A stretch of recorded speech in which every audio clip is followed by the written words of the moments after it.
کچھ بچے بہت زیادہ روتے ہیں، بلکہ ضرورت سے بھی زیادہ روتے ہیں، اور سب گھر والے والدین پریشان ہو جاتے ہیں کہ آخر ہوا کیا ہے۔ اس بارے میں بہت سارے بزرگ کہتے ہیں کہ یا بچے کا رونا اس کی ماں جانتی ہے یا اس کا ڈاکٹر۔ بچے کے رونے کی کیا کیا وجوہات ہو سکتی ہیں، آج اسی پہ بات ہوگی۔ تو آئیے چلتے ہیں اپنے اصل موضوع کی طرف۔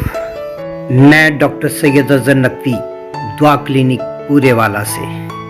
اس سے پہلے کہ میں اپنی بات شروع کروں، آپ سے گزارش ہے کہ میرے چینل کو سبسکرائب کر لیجئے اور بیل آئیکن کو دبا لیجئے تاکہ میرے آنے والی ویڈیوز آپ تک پہنچتی رہیں۔ کولک مطلب پیٹ میں درد۔ کئی دفعہ بچہ پیٹ میں بہت زیادہ تکلیف کی وجہ سے روتا ہے۔ نیزل کنجکشن دوسری وجہ ہے، بچے کی ناک بند ہو جاتی ہے جس کی وجہ سے بچہ روتا ہے۔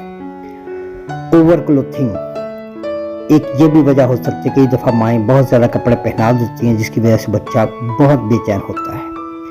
انڈر کلوتھنگ ڈائپر اور بہت سارا پینٹیں وغیرہ پہنانے سے بچے کو ایکسٹرا کپڑے پہنانے کی وجہ سے بچہ بے چین ہو جاتا ہے۔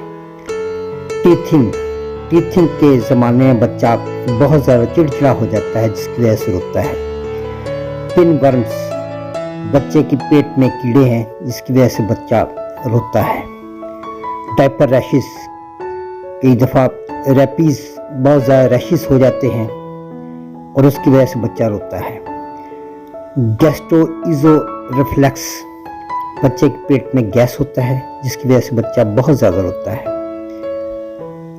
برونکوسپازم کئی دفعہ ایسا ہوتا ہے کہ بچے کو ریشہ کھانسی ہوتی ہے جس کی وجہ سے بچے کے بہت بے چین ہو جاتا ہے اور روتا رہتا ہے، اور یہ چند ایک وجوہات ہیں جس کو میں نے بیان کیا ہے۔ مجھے امید ہے کہ آپ کو میری یہ چھوٹی سی کاوش پسند آئے گی۔ خود بھی دیکھیے، اپنے دوستوں کے ساتھ شیئر بھی کیجیے، اپنے گروپس میں شیئر بھی کیجیے۔ مجھے اجازت دیجیے۔ اللہ آپ کا حامی و ناصر ہو۔